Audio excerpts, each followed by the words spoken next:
أعوذ بالله من الشيطان الرجيم بسم الله الرحمن الرحيم يا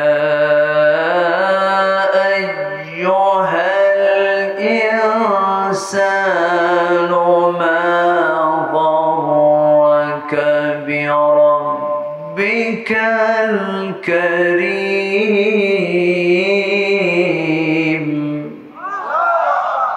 الذي خلقك فسواك فعدلك في أي صورة ما شاء ركبك كلا بل تكذبون بالدين وإن عليكم لحافظين كراما كاتبين يعلمون ما تفعلون إن الأبرار لفي نعيم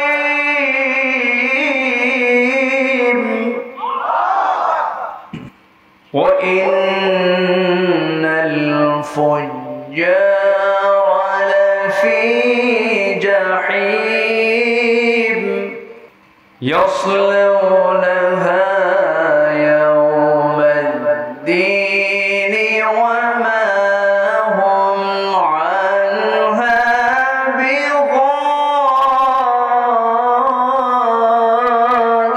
بغائبين وما أدراك ما يوم الدين ثم ما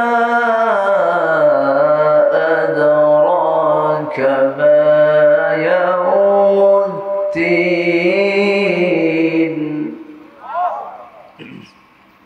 يوم لا تملك نفس لنفس شيئا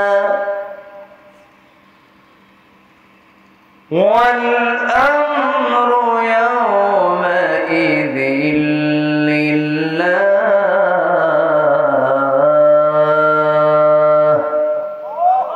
صدق الله العلي العظيم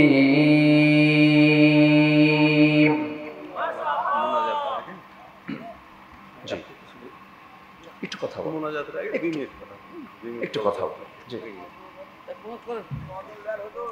না না না না একটু কোরআন কার আসতে বলবেন না কোরআন কার কোরআনকে নিয়ে যারা বাজে কথা বলে এমন জাতীয় কিছু বুদ্ধিজীবী নামের নাস্তিকজীবী বলে যে কোরআন ১৫০০ বছর আগে থাকা একটা কিতাব ১৫০০ বছর আগের এই কিতাব আজকের দুনিয়াতে চলতে পারে না এটা মধ্যযুগীয় আইন এই জাতীয় কথা বলা মানে সে কি ইমানদার আছে না নাস্তিক হয়ে গেছে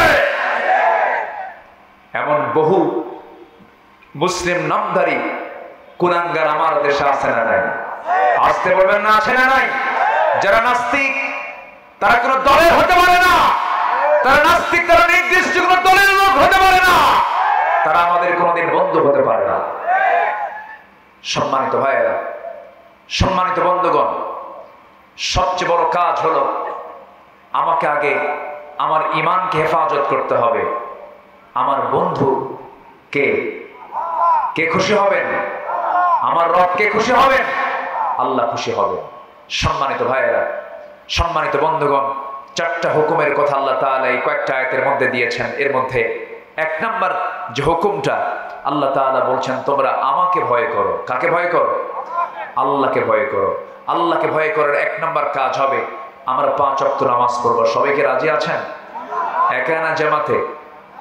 একানা জামাতে মনোযোগে না অমনোযোগে বুঝে না বুঝে শয়তান গিট মারে কয়টা কোন সময়ের আগে? মানে কোন সময়ের আগে? ফজরের আগে। 3টা গিট মেরে দেয়। 3টা গিট মেরে দিয়া শয়তান বলে আলাইকা লাইলুন তাবিল, তোমার জন্য রাত অনেক লম্বা। রাসূল বলে দিলেন সেই সময় যদি কোনো বান্দা এই 3টা গিট যদি ছুটাতে চায় তার 3টা কাজ করতে হবে। নাম্বার 1, সে আল্লাহর নাম নিয়ে সুন্দর দোয়াটা পড়ে, ঘুম থেকে ওঠার দোয়াটা পড়ে সে যদি বিছানায় উঠে বসতে পারে, একটা গিট ছুটে যায়। সুন্দর করে যখন ওযু বানায় নেয় 2টা গিট ছুটে যায়। যখন সে নামাজের জন্য যখন পায়ে হেঁটে হেঁটে মসজিদের দিকে রওনা দেয়, নামাজে যখন দাঁড়িয়ে যায় 3টা গিট ছুটে গেল। জোরে কোন সুবহানাল্লাহ।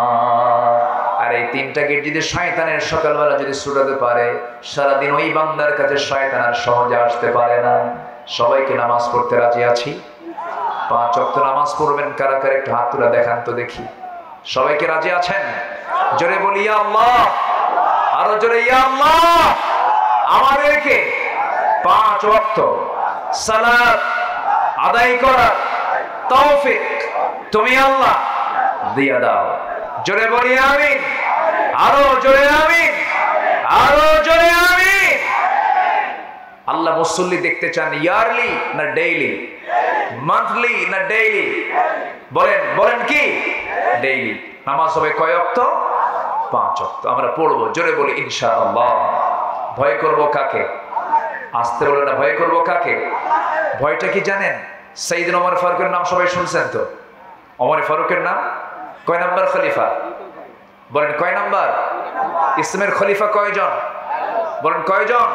4 জন। এর মধ্যে 2 নাম্বার কে? 1 নাম্বার আবু বকর। এগুলো কি মুসলমানদের জানা কম দরকার না বেশি দরকার? বেশি দরকার। ইসলামের চর্চা, ইসলামের যে কালচার গুলো, এগুলো জানা দরকার আমাদের। অনেকদিন আগে এক মাহফিলে বললাম ওমরে ফারুককে চিনেন কে? সামনে থেকে একটা ছোট্ট ছেলে দাঁড়ায় বলে হুজুর আমি চিনি। কে? আমাদের বাড়ির দোতলায় ভাড়া থাকে। মানে ও ছোট মানুষ তো, ওর ব্রেনে যা আসছে। আমি বললাম তুমি 100-তে 100 পাইছো। সাইয়েদনা ওমর সে ওমর নয়, অর্ধ দুনিয়ার শাসন করত। অর্ধ দুনিয়া, যাকে দেখে রোম পারস্য থরথর করে কাঁপত, যিনি গোটা অর্ধ দুনিয়া শাসন করেছেন, তার যে এরিয়াটা ছিল এখন প্রেজেন্ট ওয়ার্ল্ডে, তাতে 40টা রাষ্ট্র গঠিত হয়েছে। কয়টা রাষ্ট্র? 40টা রাষ্ট্র। সাইয়েদনা ওমর ফারুক রাদিয়াল্লাহু তাআলা আনহু। তাকওয়া কাকে বলে দেখেন। তিনি একদিন তার পরিবারের জন্য কলসিতে করে কূপ থেকে পানি তুলে মাথায় করে আনতেছেন। কিসে করে? মাথায় করে, কলসিতে করে মাথায় করে নিয়ে আসতেছেন। হঠাৎ করে একজন প্রশ্নকারী তার সামনে দাঁড়ায় গেল। দাঁড়িয়ে গিয়ে বলতেছে, খলিফা ওমর ফারুক, আমার একটা জিজ্ঞাসা ছিল।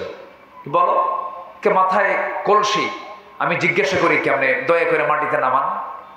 উনি করলেন কি, মাথার কলসিটা মাটিতে নামায়া উনি হাঁটুতে রাখলেন। কোথায় রাখলেন? হাঁটুতে। হাঁটুতে রেখে বললেন কি প্রশ্ন বলো। প্রশ্নকারী বলে ফেললেন, সাইয়েদনা ওমর মাথায় ছিল সেটাই তো সহজ ছিল, আপনি হাঁটুতে রেখে আপনার কষ্টের পরিমাণটা বেড়ে গেল, দয়া করে মাটিতে রাখলে ভালো হয়। সঙ্গে সঙ্গে ওমর ফারুক বলছেন, প্রশ্নকারী ঠিক আছে, সহজ বিষয় তুমি মনে করলে, কিন্তু আমার কিছু জটিল মনে হচ্ছে। কেন? এই যে কলসিটা আমি মাথায় নিয়েছি, আমি আমার হাঁটুতে রেখে মাটিতে নামাচ্ছি না, এই জন্য মাটিতে এই জন্য রাখতেছে না, এই জন্য কারণ এই জমিনটা আমার নয়। এই জমিনে যখন এই কলসি যখন আমি রাখতে যাব, কলসির তলা হলো ভেজা। এই জমিনে রাখার সঙ্গে সঙ্গে এই জমিন থেকে কিছু মাটি কলসির তলায় লেগে যাবে। আর এই যে তলায় লেগে গেল, এতটুকু মাটি আমি যদি এখান থেকে নিয়ে চলে যাই, এই জমিওয়ালা কিয়ামতের দিন আমার বিরুদ্ধে মামলা দায়ের করবে। আমি কেমন করে জবাব দেব? আমি কেমন করে তার জবাব দেবে? এই জন্য আমি কলসিটা মাটিতে রাখতেছি না, কলসির তলা ভেজা হওয়ার কারণে। সাইয়েদনা ওমর ফারুক তার শাসনামলে তার বাইতুল মালে, তার রাষ্ট্রীয় খাজানায় গোদামের ভিতরে কিছু খাদ্য চলে আসছে, কিছু খেজুর চলে আসছে, কিছু আপেল চলে আসছে। সেই খেজুর আপেলগুলো তিনি বন্টন করবেন। বন্টন শুরু হয় না, বন্টনের আগে তার ছোট্ট ছেলে সাইয়েদনা ওমর ফারুকের সামনে আসলেন। এসে বাপকে না বলেই করলেন কি, একটা আপেল তার হাতের মধ্যে উঠায় নিলেন। আপেলটা যখন ছোট্ট ছেলে উঠায় নিয়েছে, মুখের মধ্যে না মাত্রই ওমর ফারুক খেপে রেগে গিয়ে ছেলেটার মুখের মধ্যে নখ ঢুকায় দিয়ে আপেলটা বের করে বলছে, বাজান রাগ করিস না, যা তোর মার কাছে চলে যায়, আপেল তোর খাওয়া যাবে না। ছোট্ট ছেলেটা কান্নাকাটি করে মার কাছে গিয়ে বলতেছে, মা আব্বা আমার মুখ থেকে আপেলটা খুলে নিয়েছে, বের করে নিয়েছে, আমাকে খেতে দেয় নাই। সাইয়েদনা ওমর ফারুক রাদিয়াল্লাহু তাআলা আনহু বাড়ির মধ্যে ঢুকলেন। ঢোকা মাত্র স্ত্রী বলছেন, স্বামী আমার, খলিফাতুল মুসলিমিন, আপনি মন খারাপ করবেন না, বিচার সঠিক করবেন, ভালো কথা, কিন্তু ছোট্ট এই বাচ্চাটা একটা আপেল নয় মুখে দিয়েছে, সে আপেলটা মুখ থেকে বের করার কি দরকার ছিল? আমরা নয় যে ভাগে আপেলটা পাবো, সে আপেল হতে একটা আপেল নয় কম নিতাম। অযথা একটা সন্তানকে আপনি কাঁদায় ফেলেন, ছোট্ট বাচ্চাকে কাঁদায় ফেললেন। ওমর ফারুক বলছেন, আমার স্ত্রী, মন খারাপ করো না, মন খারাপ করো না স্ত্রী, সন্তানের দরদ তোমারও আছে আমারও আছে, কিন্তু তুমি কি এটা নিশ্চিত বলতে পারবে এই যে আপেলগুলো বন্টন হয় নাই, এই আপেলগুলো যখন বন্টন করা হবে সবাই যা পাবে আমিও তাই পাবো, কিন্তু বন্টনকৃত আমার ভাগে যে আপেলগুলো পড়বে সে আপেলের মধ্যে ওই আপেলটাকে পড়বে যে আপেলটা তোমার সন্তান মুখে নিয়েছিল না, তা তো আমরা গ্যারান্টি দিতে পারবো না। অতএব বন্টনের আগে কোনো সম্পদ আমি কারো হাতে দিতে চাই না। যেরকম সুবহানাল্লাহ। তাকওয়া কাকে বলে?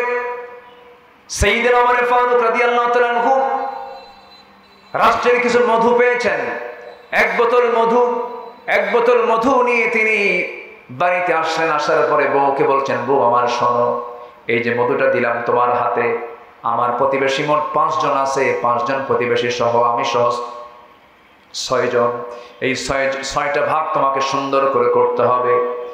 প্রথমে প্রতিবেশীর হাতে হাতে মধু দিয়ে এসে আমার হাতে আমাদের অংশটুকু তুমি নিয়ে নিবা। এই মধুর বোতল হস্তান্তর করার সঙ্গে সঙ্গে ওমর ফারুক বলছেন, স্ত্রী মন খারাপ করো না, মধু তোমাকে ভাগ করতে দেব না।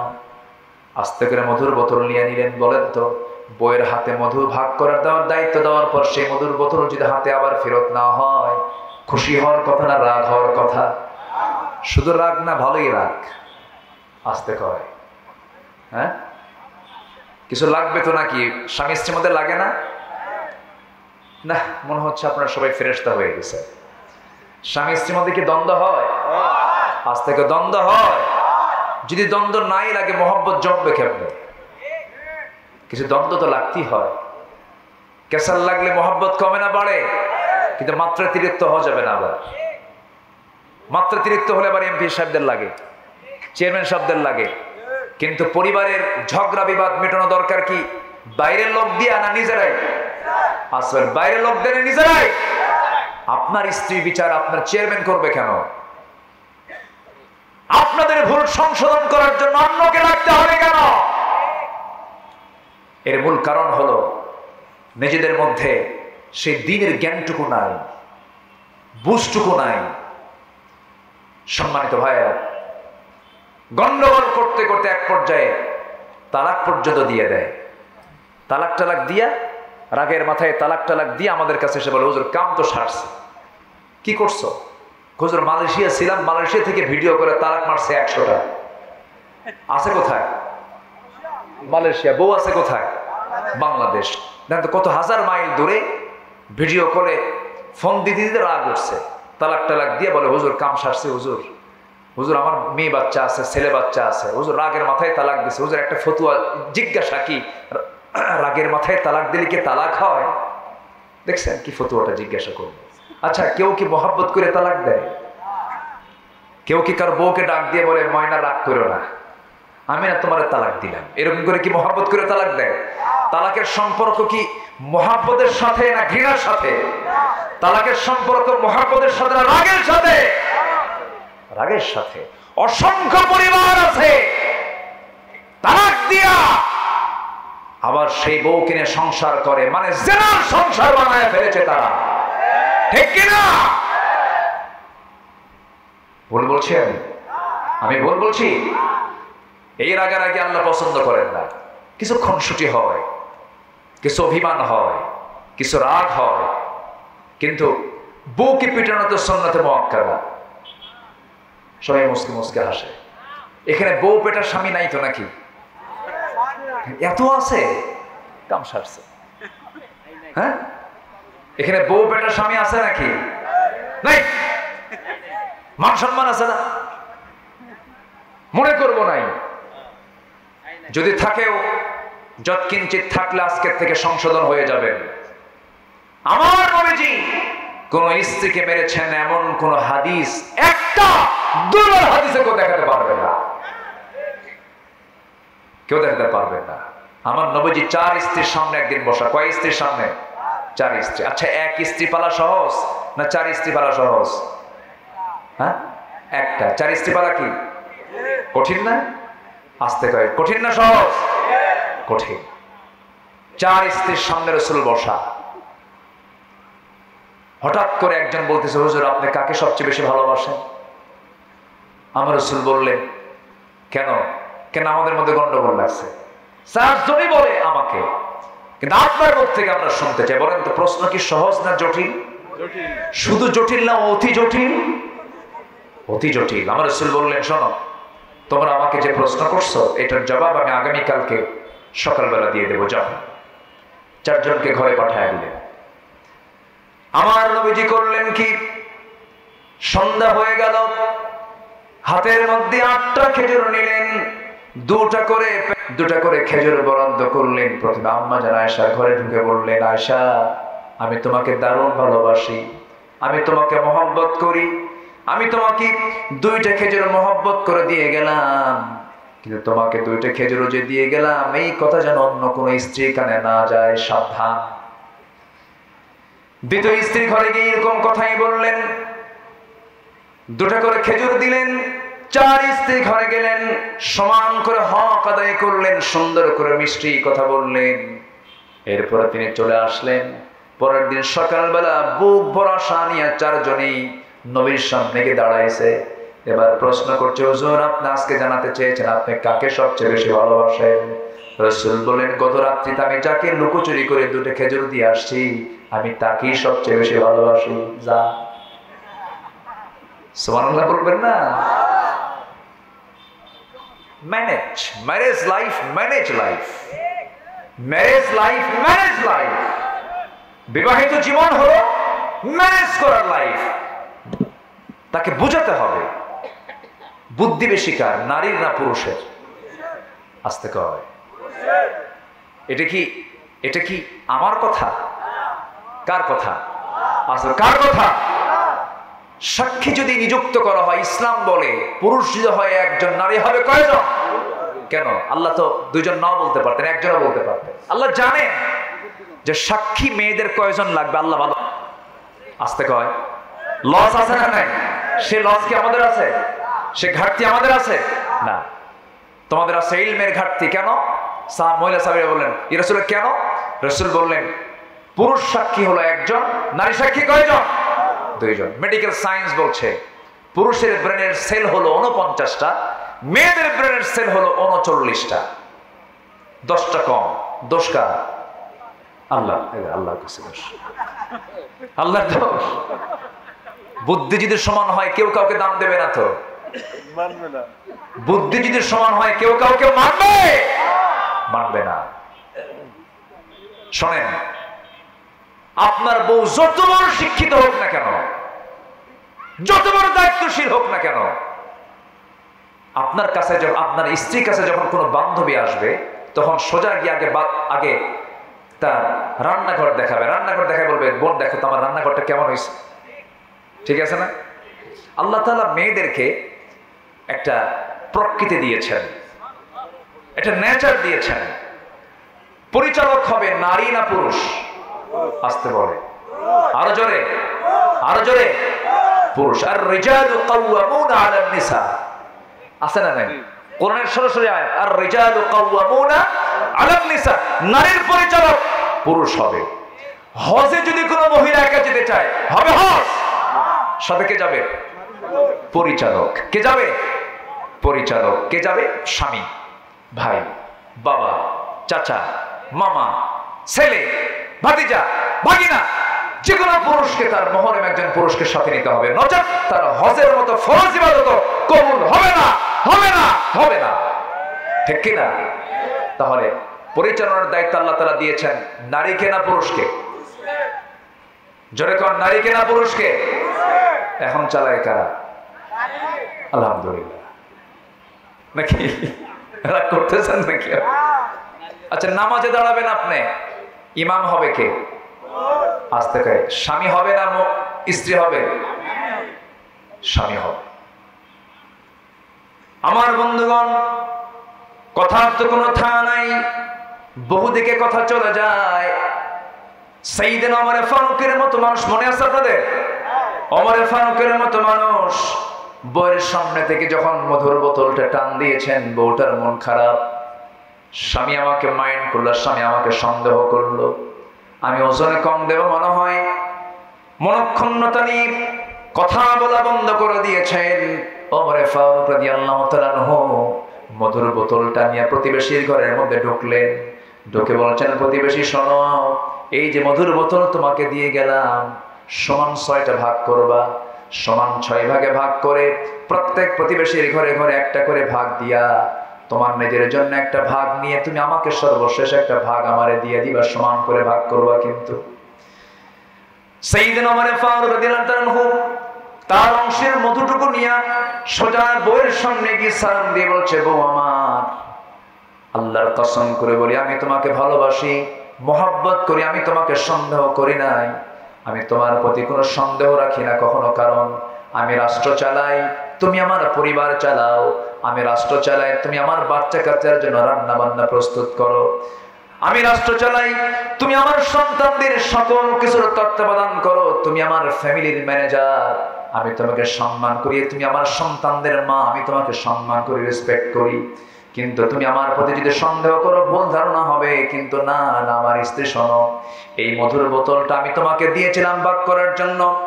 পরক্ষণেই মনে হলো এই মধুর বোতলটা আমি তোমাকে যদি ভাগ করতে দেই, তুমি সমান ভাগে ভাগ করবে। কিন্তু মধু তো তরল জিনিস, এই তরল জিনিস যখন তুমি ভাগ করতে যাবে, সমান ভাগে ভাগ করলেও মধু ভাগ করতে নিয়ে 2 ফোঁটা হোক 3 ফোঁটা হোক মধু তোমার নখের সঙ্গে লেগে যাবে।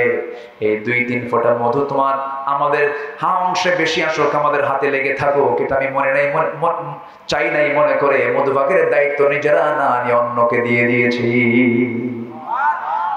সুবহানাল্লাহ। এটার নাম তাকওয়া। এটার নাম কি? আসতে বলবেন, এটার নাম কি? তাকওয়া। সাইয়েদনা আলী রাদিয়াল্লাহু তাআলা আনহু, সাইয়েদনা আলী রাদিয়াল্লাহু তাআলা আনহু শীতের ভিতরে, প্রচন্ড শীত, আরব গালফের ভিতরে মাসে বছরে 1 মাস 2 মাস প্রচন্ড শীত থাকে। প্রচন্ড শীতের মধ্যে রাষ্ট্রের কিছু কম্বল তার কাছে জমা হলো, শত শত নয়, হাজার হাজার কম্বল। পার্শ্বে কম্বল রেখে সাইয়েদনা আলী থরথর করে কাঁপতেছেন। বলো, হলো আলী, পার্শ্বে কম্বল, তুমি হলে প্রথম একজন নাগরিক, ফার্স্ট ক্লাস নাগরিক, প্রথম নাগরিক এই রাষ্ট্রে।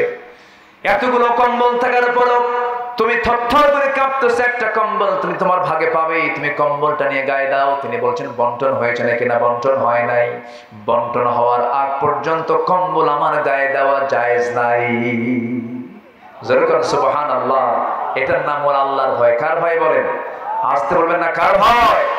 আল্লাহর ভয়। সাইয়েদনা ওমর ফারুকের শাসন আমলে সাঈদ বিন আমির নামে একজনকে সাইয়েদনা ওমর ফারুক একটা অঞ্চলের গভর্নর করেছিলেন, হিমসের গভর্নর করেছিলেন। হিমসের গভর্নর করে পাঠালেন, 1 বছর দায়িত্ব পালন করলেন। কয় বছর? 1 বছর। সাইয়েদনা ওমর ফারুকের কাছে হিমসের এলাকার লোকজন গিয়ে বলল, ওমর এমন একজন গভর্নর দিয়েছেন, এটা চলবে না, এটা অচল, আপনি তাকে তলব করুন। আমরা তার গভর্নরের দায়িত্ব আমরা মেনে নিতে পারছি না। তার মধ্যে আমরা বেশ 3 থেকে 4টা দোষ পাচ্ছি। কি কি দোষ বলো তো? সাইয়েদনা ওমর ফারুকের সামনে জনগণ অভিযোগ করল। 1 নম্বর দোষ হলো প্রত্যেক দিন অফিসে দেরি করে যায়। আচ্ছা, আমি কি শেষ করে দেব নাকি? এই যে 2 একজন করে উঠে যায়, সমস্যা আপনাদের? অসুবিধা? অসুবিধা হচ্ছে আপনাদের? আর একটু সময়, আমিও তো যাব, আমিও তো বাড়ি যাব।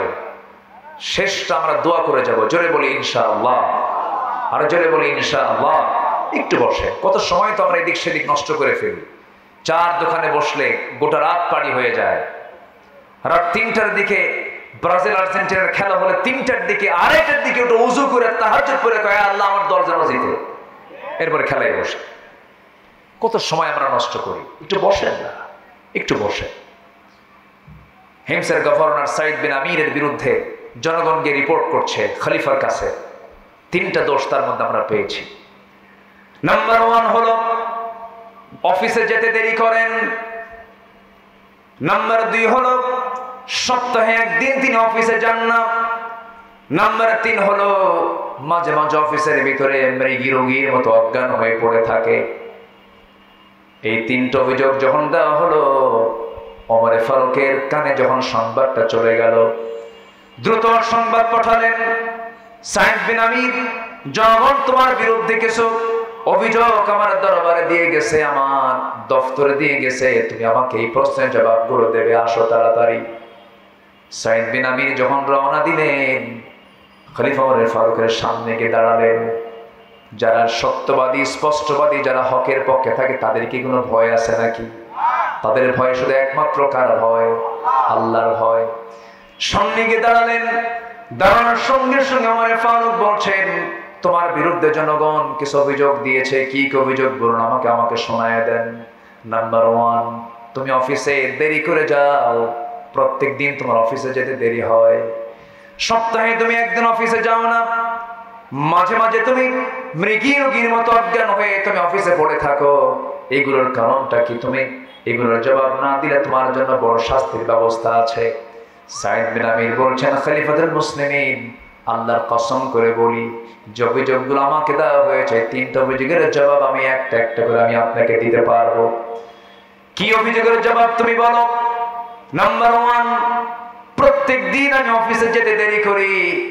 এবার তিনি জবাব দিচ্ছেন, আমিরুল মুমিনিন, আল্লাহর কসম করে বলি, আমি প্রত্যেকদিন অফিসে ঠিক সময়ে যেতে চাই, কিন্তু যেতে পারেন। এর কারণ হলো আমি হিমস নামক প্রদেশের বড় একজন গভর্নর হতে পারি, কিন্তু আমার বাড়িতে একটা চাকর পর্যন্ত নাই, একজন কাজের মানুষ পর্যন্ত নাই। আল্লাহ আমাকে অনেক সন্তান দান করেছেন, ছোট ছোট বাচ্চাগুলো আছে। আমার বড় সমস্ত কাজগুলো সারতে গিয়ে হিমশিম খান, তিনি একা সারতে পারেন না। এই জন্য আমার স্ত্রীকে পাশাপাশি সহযোগিতা করতে গিয়ে, রান্না বান্না, কাপড় চোপড় ধুইতে গিয়ে, পারিবারিক কাজ করতে গিয়ে আমার একটু দেরি হয়ে যায়। এই জন্য আমার অফিসে আসতে দেরি হয়ে যায়। ওমর ফারুকের চোখের কোনায় পানি জমে গেছে, কাঁদতেছে। নাম্বার 2 হলো আমার বিরুদ্ধে অভিযোগ দেওয়া হয়েছে, আমি নাকি সপ্তাহে অফিসে একদিন যাই না। আমিরুল মুমিনিন, আল্লাহর কসম করে বলি, প্রত্যেক দিন অফিসে যেতাম, কিন্তু একটা দিন যেতে পারি না। আমার গায়ের যে কাপড়টা দেখতে পাচ্ছেন, এই একটা কাপড় ছাড়া বিকল্প কোনো কাপড় আমার বাড়িতে আর দ্বিতীয়টা নাই। এই কাপড়টা 6 দিন পরি। 6 দিন পরার পর শুক্রবার রাসূল বলেছেন, পরিষ্কার পরিচ্ছন্ন নতুন পোশাক পরে তোমরা মসজিদে আসবে। সেই দিন গোসলটা করো সুন্নাত, আমি গোসলটা উত্তম রূপে করি। কাপড় আমার একটা মাত্র কাপড়, ধুইতে দিলে আমি অন্য কোনো কাপড় পরতে পারি না, কাপড়ই তো আমার নাই। সেই শুকায় জুপুরে রাত দিয়া জুমার নামাজ পড়তে যাই। এই জন্য সপ্তাহে একটা দিন আমি জুমার দিন আমি অফিস করতে পারি না। নাম্বার 3 প্রশ্ন হলো, মাঝে মাঝে তুমি অফিসে গিয়ে মৃগী রোগীর মতো অজ্ঞান হয়ে পড়ে থাকো, এর কারণটা কি? সাইয়েদনা ওমর ফারুকের সামনে যখন এমন প্রশ্ন যখন করা হলো, সঙ্গে সঙ্গে সাইদ বিন আমির বলছেন, সাইয়েদনা ওমর ফারুক রাদিয়াল্লাহু তাআলা আনহু, আল্লাহর কসম করে বলে আমি অসুস্থ নই, কিন্তু একটা কথা মনে হলে পরে আমি অজ্ঞান হয়ে পড়ে যাই। কি সেটা? হুজুর, আপনার প্রিয় সাহাবী, আমার প্রিয় ভাই, সেই সাহাবীর নাম হলো খুবাইব ইবনে আদি রাদিয়াল্লাহু তাআলা আনহু। সেই খুবাইবকে, আপনার প্রিয় সাহাবীকে মক্কার কুরাইশরা যখন মক্কা থেকে ধরে এনে, মদিনা থেকে ধরে এনে মক্কার জেলখানায় যখন রাখা হলো, জেলখানায় রাখার পর সেই জেলখানায় থাকা অবস্থায় খাওয়া দাওয়া বন্ধ করে দেওয়া হলো। খাওয়া দাওয়া বন্ধ করলে হবে কি? তারা খাওয়া দাওয়া বন্ধ করেছে কুরাইশরা, তার খাওয়ার বন্দোবস্ত করেছেন আমার আল্লাহ তাআলা নিজে। 4টা মাস যখন খাওয়া দাওয়া হলো না, আল্লাহ তাআলা জান্নাতের খাবারগুলো তাকে খাওয়া দিলেন। কুরাইশরা মনে মনে চিন্তা করলো, খুবাইবকে যদি আমরা বেঁচে রাখি, মানুষটা দিন গ্রহণ করা শুরু করে দিবে। খাওয়া ছাড়া একজন মানুষ কতক্ষণ বাঁচতে পারে? সেই খোবাইব বিন আদি রাদিয়াল্লাহু তাআলা আনহুর চোখের সামনে সাইদ বিন আমির সে সময় ইসলাম কবুল করেন না। তিনি বলছেন, আমিরুল মুমিনিন, আমি তখন ইসলাম কবুল করি নাই। আমি সাইদ বিন আমির, আমি নিজের চোখে দেখেছি খোবাইব বিন আদি রাদিয়াল্লাহু তাআলা আনহুকে আমার চোখের সামনে ধরে আনা হলো, দুই হাত বাঁধা হলো, দুই পা বাঁধা হলো।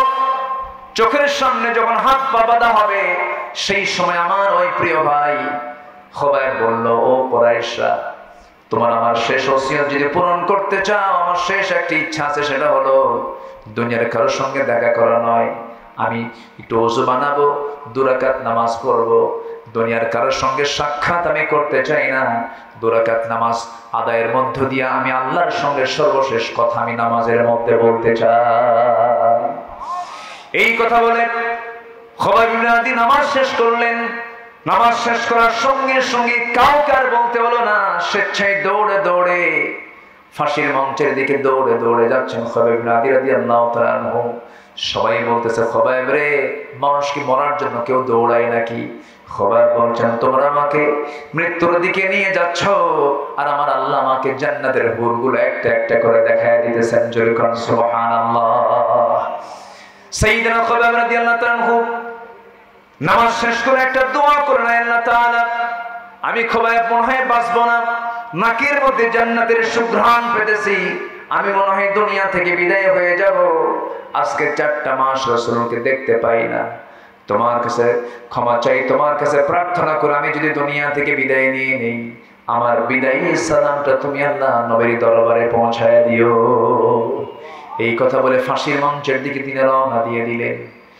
এইদিকে আমার নবীজি মদিনার মসজিদে সাহাবায়ে কেরামকে নিয়ে কথা বলতে বলতে সামনে হঠাৎ করে দাঁড়ায় গেলেন আর দোয়া করছেন, সালামুন আলাইকা ইয়া খোবাইব, সালামুন আলাইকা ইয়া খোবাইব। সাইয়েদনা ওমর ফারুক সামনে দাঁড়ায় বলছে, হুজুর, খোবাইবের জন্য আপনি সালাম দেন কেন? খোবাইবের কি হয়েছে? রাসূল কেঁদে কেঁদে বলেন, তোমরা কি জানো আমার খোবাইব দুনিয়াতে আর বেঁচে নাই? আমার খোবাইব জান্নাতের পাখি হয়ে জান্নাতের মধ্যে উড়ে বেড়াতেছে। সেই সাইদ বিন আমির বলছেন, ভাই ওমর, সেই খোবাইবকে যখন ফাঁসির মঞ্চে যখন ঝুলানো হলো, ফাঁসি কাস্টে তুলে নিয়ে 2 হাত 2 পা বাঁধা হলো, আমার চোখের সামনে তার ডান হাতে একটা তরবারি মেরে দিল। ডান হাতটা ছিটকে পড়ে গেল, বাম হাতে তরবারি হাঁকা দিল, বাম হাতটা ছিটকে পড়ে গেল। চোখের সামনে নেজা তরবারি নিয়ে কলিজা বরাবর মেরে দিল, পিঠ দিয়ে বের হয়ে গেল। এই দৃশ্য যখন নিজের চোখে দেখতে পেলাম, আমি সেই সময় ইসলাম কবুল করি নাই, আমি কোনো প্রতিবাদ করলাম না। কেন? এই চিন্তা আমার আসলে ইসলাম গ্রহণের পরে। সেই ইসলাম গ্রহণের পরে যখন আমার মাঝে মাঝে যখন খোবাইবের স্বার্থের কথা যখন মনে হয়, আমি অফিসের মধ্যে হলেও মৃগী রোগীর মতো অজ্ঞান হয়ে জমিনে পড়ে থাকি। ওমর ফারুক রাদিয়াল্লাহু তাআলা সঙ্গে সঙ্গে খোবাইব সঙ্গে সঙ্গে সাইদ বিন আমিরকে বুকের সঙ্গে জড়ায় ধরে বলছে, ও সাইদ, বুঝতে ভুল করেছিলাম, ওই হিমসের গভর্নরের দায়িত্ব আমি অন্য কাউকে দেব না, আমি সাইদ, আমি তোমাকে সেই জায়গায় আবার পুনর দায়িত্ব দিয়ে দিলাম। যেরকম সুবহানাল্লাহ, যেরকম সুবহানাল্লাহ। এটাই হলো তাকওয়া। এটা কি বলেন তো? তাকওয়া। আমার বন্ধুগণ, আল্লাহর ভয়টা আমি কেন আনবো? আখিরাতের চিন্তা আমার আনতে হবে কেন? এর মূল কারণ হলো, এই দুনিয়াতে মানুষ কখনো প্রশাসনের ভয়ে, র্যাবের ভয়ে, চিতার ভয়ে, কোবরার ভয়ে, প্রশাসনকে দেখে মানুষ কখনো ভালো হবে না। মানুষ ভালো হবে একমাত্র কার ভয়ে? আসতে বলবেন না, কার ভয়ে? আমরা ভয় করব কাকে? আমরা হুকুম মেনে চলবো কার? আমার বন্ধুগণ, নাম্বার 2 হলো আল্লাহ তাআলা সুন্দর করে বলছেন, وَلْتَنظُرْ نَفْسٌ مَا قَدَّمَتْ لِغَدٍ وَاتَّقُوا اللَّهَ। আল্লাহ তাআলা বলছেন নাম্বার 2 হলো তুমি লক্ষ্য করো নিজের জন্য আগামী দিনের জন্য কি তুমি পাঠাইছো, অর্থাৎ আখিরাতের জন্য তুমি কি পাঠালা, কি প্রস্তুতি নিয়েছো তার জন্য চিন্তা করো। আবার বলছেন ওয়াত্তাকুল্লাহ, আমি আল্লাহ, আমাকে ভয় করো, আমাকে ভয় করে। এই কথা একবার না, এক আয়াতে 2 বার। একবার না 2 বার? কবার বলেছেন? 2 বার বলেছেন। মাঝখানে বলছেন আগামী দিনের জন্য তুমি কি পাঠাচ্ছ, ওয়ালতানজুর, একটু নজর দে, একটু তাকায় দেখ, একটু খেয়াল কর আগামী দিনের জন্য তুমি কি নিয়ে আসলা? রাসূলকে একবার প্রশ্ন করা হলো, হুজুর সবচেয়ে চালাক লোকটাকে? রাসূল বলেন, যে মরার কথা বেশি স্মরণ করে। ক্বালা আকসারুকুম যিকরান লিল মাউত ওয়া আকসারুহুম ইস্তি'দাদা। আল্লাহু আকবার। সম্মানিত ভাইরা, নাম্বার 3 হলো আল্লাহকে ভুলে না যাওয়া। কাকে ভুলে না যাওয়া বলেন তো? আল্লাহকে। আল্লাহকে ভুলে যাওয়ার লোক তো নাই মনে হয়। আল্লাহকে ভুলে যায় কখন মানুষ? যখন সে পাপ কাজ করে। পাপ কাজ করা মানে কি? সে কাকে ভুলে গেছে? আসতে বলে না, কাকে ভুলে গেছে? আল্লাহ তাআলা আবার, আচ্ছা দেখা যাক ইনশাআল্লাহ। এখানে অনুরোধ আসছে, ঠিক আছে, আমি রক্ষা করার চেষ্টা করব ইনশাআল্লাহ। সম্মানিত ভাইরা, আল্লাহ বলছেন তুমি আমাকে ভুলে যেও না। ওয়ালা তাকুনু কাল্লাযীনা নাসুল্লাহা ফাআনসাহুম আনফুসাহুম। আল্লাহকে ভুলে না যাওয়া। এই ভুলে যাওয়ার কথাটা আল্লাহ তাআলা আরেক জায়গায় বলছেন সূরা মুদ্দাসসিরের মধ্যে। আচ্ছা, আমি যে আয়াত ঘন ঘন বলছি, কষ্ট পাচ্ছেন না তো? আয়াত যদি ঘন ঘন হয় বরকত কমবে না বাড়বে? বাড়বে। আল্লাহ রাব্বুল আলামিন আরেক জায়গায় এই ভুলে যাওয়ার প্রসঙ্গ নিয়ে বলছেন, ওয়ামান আ'রাদা আন যিকরি ফাইন্না লাহু মাঈশাতান দানকা ওয়া নাহশুরুহু ইয়াওমাল কিয়ামাতি আ'মা ক্বালা রাব্বি লিমা হাশারতানি আ'মা ওয়া ক্বাদ কুনতু বাসীরা। আল্লাহ রাব্বুল আলামিন বলছেন, এই দুনিয়ার জিন্দেগিতে আমার জিকির থেকে যারা নিজেকে গুটিয়ে রাখবে, আমার স্মরণ থেকে, আমার কিতাব থেকে, আমার কোরআন থেকে, আমি আল্লাহ আমার স্মরণ থেকে যারা নিজেকে দূরে রাখবে, আল্লাহ বলছেন আমি তার জন্য কয়েকটা জিনিস আমি তার জীবন থেকে মাইনাস করব। নাম্বার 1 হলো ফাইন্না লাহু মাঈশাতান দানকা। এই দুনিয়ার জীবনটা আমি তার জন্য সংকীর্ণ করে দেব। এই দুনিয়ার জীবনে সে শান্তি পাবে না, আরাম পাবে না। হাজার হাজার কোটি টাকার মালিক, কিন্তু প্রশান্তির কোনো গন্ধ তার মধ্যে থাকবে না। এমন কোটি টাকার মালিক শান্তি নাই, এমন লোক আমার দেশে আছে না নাই? আসতে বলবেন না, আছে না নাই? সপ্তাহে 3-4 বার ডায়ালিসিস করা লাগে, নাম বলবো না আমি। হাজার হাজার কোটি টাকার মালিক, ডায়ালিসিস ছাড়া চলে না। হাজার হাজার কোটি টাকার মালিক, সন্তানগুলো বিভ্রান্ত, সন্তানগুলো মানুষ হয় নাই, সন্তানদের সন্ত্রাসীর শিকার হয় বাপ, খোদ নিজেই বাপ নিজ পর্যন্ত এটার শিকার হয়ে যায়। বাড়ির মধ্যে ঢুকলে শান্তি নাই, বাইরে ঢুকলে শান্তি নাই।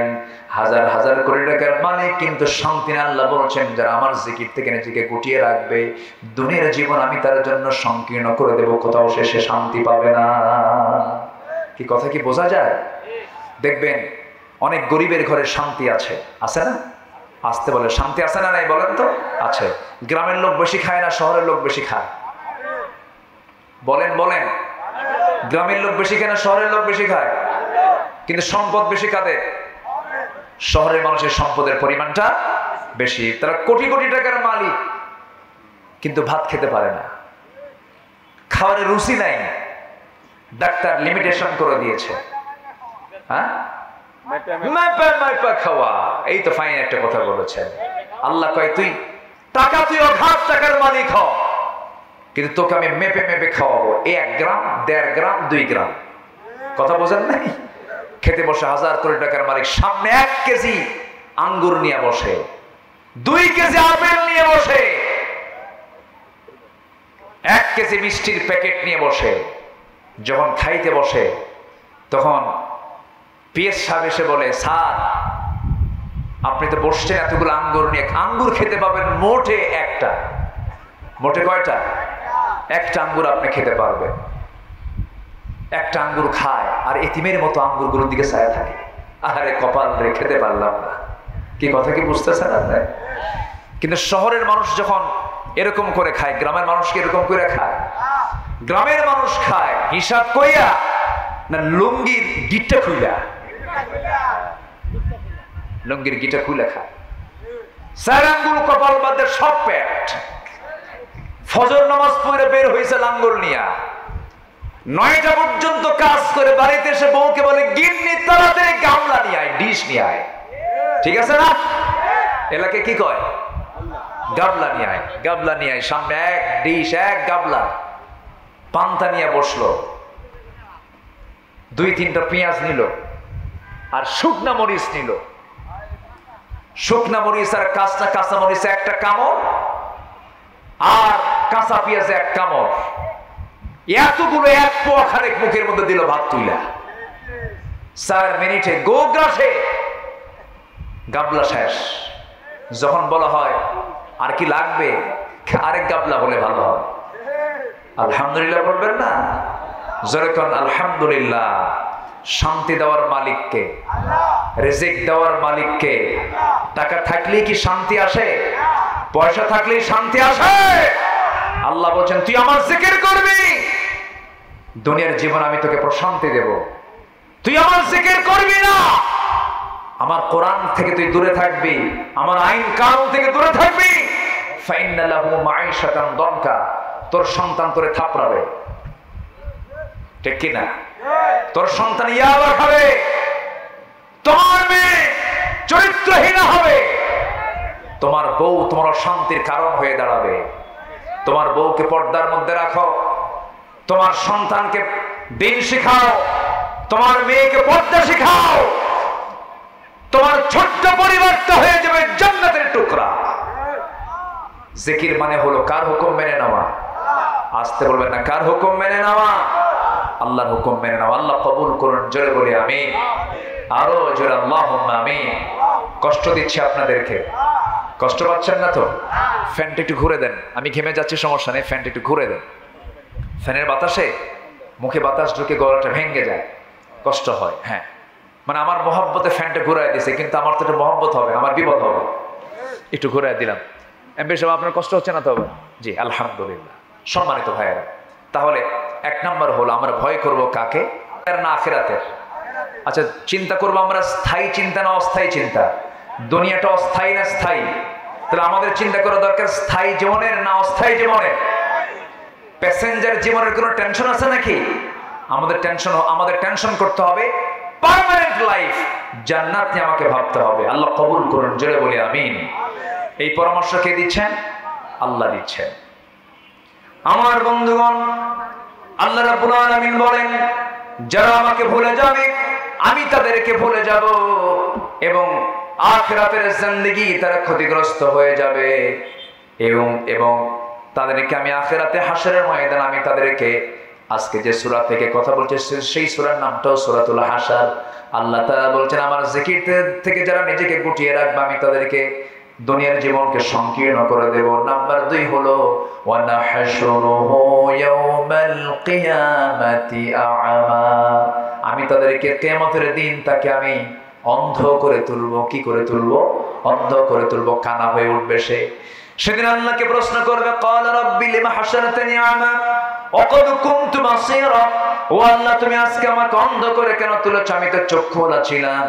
ক্বালা কাযালিকা তাতকা আয়াতুনা ফানাসিতাহা ওয়া কাযালিকাল ইয়াওমা তুনসা। আল্লাহ বলবেন আমি তোকে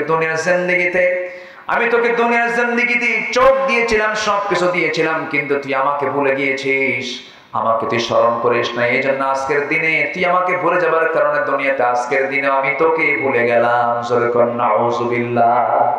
দুনিয়াতে ভুলবো না আল্লাহকে, আল্লাহ ভুলবেন না আখিরাতে। আর দুনিয়াতে ভুলবো আল্লাহকে, ভুলে যাবেন আখিরাতে কে? আল্লাহ আমাকে ভুলে যাবেন।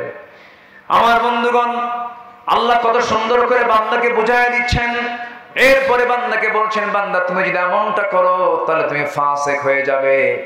আল্লাহ তাআলা ফাসিকের খেতাব দিয়ে বলছেন, আল্লাহ রাব্বুল আলামিন তার পরবর্তী আয়াতে সুন্দর করে বলছেন উলাইকুল ফাসিকুন বলি বলছেন লা ইয়াস্তাভি আসহাবুন নারি ওয়া আসহাবুল জান্নাহ আসহাবুল জান্নাতি হুমুল ফাইজুন। জান্নাতের বাসিন্দা আর জাহান্নামের বাসিন্দা কখনো সমান হতে পারে না। জান্নাতের যারা বাসিন্দা হবে তারাই হবে মহা সাফল্যবান। জোরে বলি সুবহানাল্লাহ। সর্বনিম্ন জান্নাত যে বান্দাকে দুনিয়া থেকে মারা যাওয়ার পর আল্লাহ পাক যে বান্দা সর্বনিম্ন জান্নাত বান্দাকে দিবেন, সেই জান্নাতের এরিয়াটা হবে 10টা পৃথিবীর মতো একটা জান্নাত। জোরে কোন সুবহানাল্লাহ। সেই জান্নাত কি সবাই পেতে চায়?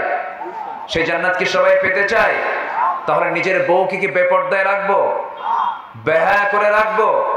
নিজের বইয়ের ছবি উলঙ্গ করে, বেহায়া করে, লিপস্টিক লাগায়, অর্ধলগ্ন করে ফেসবুকে পোস্ট করে এমন স্বামী বাপ মারায় আছে না নাই? এগুলো কি জান্নাতের কাজ? আসতে নিয়ে আমি যখন আজকে রোডে আসতেছি, আমার ড্রাইভার মহাশয়, ড্রাইভার তো ড্রাইভার, আমারও ড্রাইভার মানে কি আমারও পরিচালক, বুদ্ধি ওদেরও কম না।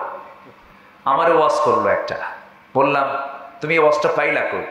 তো বলতেছে দেখেন হুজুর, দেখেন এই যে হোন্ডায় চড়ে পিছনে একটা মহিলাকে নিয়ে যাচ্ছে, হোন্ডার সিসি যদি হয় 150 আর এই মহিলা চড়ার জন্য গাড়ির সিসি হয়ে গেছে 250। আছে না? আছে কি না? এই নোংরামিগুলো নিজের বউ আপনি নিজে দেখবেন, অন্যকে দেখাবেন কেন? নিজের বউয়ের ছবি ফেসবুকে পোস্ট করে বলে আসুন আমার বউটাকে সবাই জামাতের সাথে দেখি। নাউজুবিল্লাহ, এগুলো জান্নাতের কাজ নয়। স্ত্রী, পরিবার, পরিজন, সন্তানাদি মেয়েদেরকে পর্দায় রাখার দরকার আছে না নাই? পর্দার হুকুম কি কোনো হুজুরের না আল্লাহ? পর্দার হুকুম কে দিয়েছেন? ইউদনিনা আলাইহিন্না মিন জালাবিবিহিন্না। আল্লাহ তাআলা একদম স্পষ্ট করে জানিয়ে দিয়েছেন সূরা নূরের ভিতরে, সূরা আহজাবের মধ্যে একদম স্পষ্ট করে পর্দার বিধানগুলো দিয়েছেন। আসুন আমরা আমাদের পরিবারকে, আমরা আমাদের নিজ জীবনকে আখিরাতের জন্য প্রস্তুত করি। ওয়ালতানজুর নাফসুম মা কদ্দামাত লিগাদ। আল্লাহ তাআলা সেই আয়াতকে ফলো করে আমাদের জীবনকে আখিরাতের জন্য প্রস্তুত করে রাখি, যেন আমরা সেই দিন বেইজ্জতের মুখোমুখি না হই। আমরা যেন সেদিন আল্লাহর সামনে বুক উঁচু করে ইমানদারের কাতারে দাঁড়াতে পারি। এই তৌফিক সবাইকে দান করুন। জোরে বলি আল্লাহুম্মা আমিন, আরো জোরে আল্লাহুম্মা আমিন। আজকের এই মাহফিলে সবচেয়ে নিকটতম এই মাহফিলের সঙ্গে, মাহফিল স্পটের সাথেই যার বাড়ি, আমাদের এমপি মহোদয়, আজকে টোটাল সময় তিনি পাশে বসে তার মূল্যবান সময় তিনি কোরআনের জন্য ব্যয় করেছেন। আমরা তার জন্য দোয়া করি। তিনি নবনির্বাচিত এমপি, নতুন এমপি তিনি হয়েছেন, নতুন দায়িত্ব তিনি গ্রহণ করেছেন। আল্লাহ তুমি তাকে ওমরের মতো ভূমিকা পালন করার তৌফিক দিয়ে দাও। আল্লাহ তুমি তাকে ওমরের মতো ন্যায়ের পথের প্রতীক বানিয়ে দাও, হককে চেনার তৌফিক দিয়ে দাও। জনগণের এই বিশাল আমানত অত্যন্ত যত্নের সাথে পালন করার তৌফিক তুমি আল্লাহ তাকে দিয়ে দাও। আল্লাহ তুমি তাকে দ্বীনের জন্য, কোরআনের জন্য কবুল করে দাও। আমরা এই আশাবাদ কামনা করছি। মাহফিল কমিটিকে ধন্যবাদ জানাচ্ছি। আমাদের প্রিন্সিপাল মহোদয়, হাজার হাজার ছাত্র, হাজার হাজার ওস্তাদ, হাজার হাজার আলেমের যিনি ওস্তাদ, আল্লাহ তুমি তাকেও কবুল করো। যারা আসছেন আল্লাহ তুমি তাদেরকেও কবুল করো। এবং আমরা একই সামিয়ানার নিচে বসে এই বৈশাখের খরতাপে, বৈর আবহাওয়ার মাঝেও যে আমরা কোরআনের জন্য সময়টা ব্যয় করলাম, এই সময়টা যেন আমাদের জান্নাতের কারণ হয়ে যায় এবং আরশ আজিমের ছায়ায় যেন আল্লাহ তাআলা আমাদেরকে একসঙ্গে থাকার তৌফিক দান করেন। এই আশীর্বাদ কামনা করছি। প্রায় 1টার কাছাকাছি বেজে যাচ্ছে। আমরা চাইবে এখন কার কাছে? আসতে বলবেন না, কার কাছে চাবো? আমরা আল্লাহর কাছে চাবো। সবাই বলে সুবহানাকাল্লাহুম্মা ওয়া বিহামদিকা আশহাদু আল্লা ইলাহা ইল্লা আনতা আস্তাগফিরুকা ওয়া আতুবু ইলাইকা। চিৎকার মেরে বলি, ইয়া আল্লাহ, আমার জীবনে সাগীরা কবীরা, ছোট বড় সব গুনাহ তুমি আল্লাহ মাফ করে দাও, মাফ করে দাও। জোরে বলুন, ইয়া রাব্বাল আলামিন, ইয়া রাব্বাল আলামিন, ইয়া রাব্বাল আলামিন। সবাই নামাজের মতো করে বসি, আমরা আল্লাহর কাছে চাবো ইনশাআল্লাহ। আপনি দোয়া করে দেন। হ্যাঁ, সব আমি করব। পানির জন্য দোয়া করব। পানির দরকার আছে। সেদিন চিটাগাং মাহফিল ছিল বাঁশখালীতে। তো বাঁশখালী মাহফিল আমি বললাম, ভাই বৃষ্টি হয় না, আমরা বৃষ্টির জন্য দোয়া করি। এক পক্ষ দাঁড়ায় গেছে, ওদের বৃষ্টি আমরা চাই না। কেন? আমাদের লবণ শেষ হয়ে যাবে। ওদের লবণের মাঠ, তো লবণের মাঠওয়ালা বৃষ্টি চায় না। আচ্ছা জি, তো বৃষ্টি প্রয়োজন। মানুষ মারা যাচ্ছে। আজকে হিট স্ট্রোকে গোটা দেশে বেশ কিছু মানুষ ইন্তেকাল করেছে। চরম বৈরী আবহাওয়া। আল্লাহ তুমি তোমার রহমতের বৃষ্টি দিয়ে তোমার জমিনটাকে শীতল বানিয়ে দাও। জোরে বলি আল্লাহুম্মা আমিন। আল্লাহর ফায়সালা। যখন অতিবৃষ্টি অনাবৃষ্টি লক্ষ্য করব আমরা, তখন বুঝতে হবে জমিনটা পাপের পরিমাণ কমেছে না বেড়েছে? বেড়েছে। আমরা যদি পাপ কমিয়ে দিই হাজারো দোয়ার চাইতে এটাই সবচেয়ে উত্তম কাজ হয়। আমরা দোয়া করলাম কিন্তু পাপটা ঠিকই রেগুলার করলাম তা নয়। পাপের কাম যখন কমে যাবে রহমত নাজিল করবেন কে? বরকত নাজিল করবেন কে? গোটা দেশে সালাতুল ইস্তেসকা কিন্তু কম হচ্ছে না, প্রচুর সালাতুল ইস্তেসকা আদায় হচ্ছে। লক্ষ লক্ষ মুসলমান দোয়া করছে, কিন্তু এত দোয়াগুলো যাচ্ছে কোথায়? এর মূল কারণ কি জানেন? আমরা জমিনটাকে পাপ দিয়ে ভরপুর করে ফেলেছি। আমরা পাপ কমিয়ে ফেলি, নিজে নিজে সচেতন হয়ে যাই, পাপ মুক্ত জীবন গড়ি, পাপ মুক্ত পরিবার গড়ি, পাপ মুক্ত সমাজ গড়ি। আল্লাহ তাআলা সেই তৌফিক দান করুন। জোরে বলি আল্লাহুম্মা আমিন। একজন ভাই, কি এটা তেলাওয়াত শুনতে চাচ্ছেন? তেলাওয়াত শুনবেন আপনারা? আগ্রহ আছে? আর কি শুনবেন? গজলও শুনবেন? তাহলে এতক্ষণ কি শুনলেন আপনারা? আবার নতুন করে জি আলহামদুলিল্লাহ। দেখি আমি, জি শেষ ক্লাস তো, শেষ ক্লাসে তো মানে এই 2 ঘন্টা কথা বলার পর